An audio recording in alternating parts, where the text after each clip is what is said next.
This episode, tara sa Baguio! Pero hindi tayo dadaan sa matraffic na Marcos Highway. Pupunta tayo ng Baguio for 2 nights and 1 day. The safest and no traffic alternative route going to Baguio.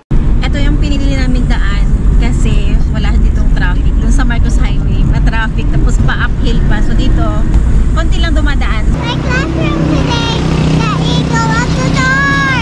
Plus, meron pa tayong matadaanan na dalawang side trips. Welcome to Puerto Nicali! Kung Manila, dito tayo sa taas. We don't have to depend on destiny. Continue on Assen Road for 1.5 kilometers. Know just what we feel. Just take my hand, I'll be Ayun, ang Baguio na yun. Big way sa daan. to the hope. Part 1 pa lang to sa ating Cordillera Road Trips. See you in the next episode. Road Trip, 1 camping site, 1 mountain hike.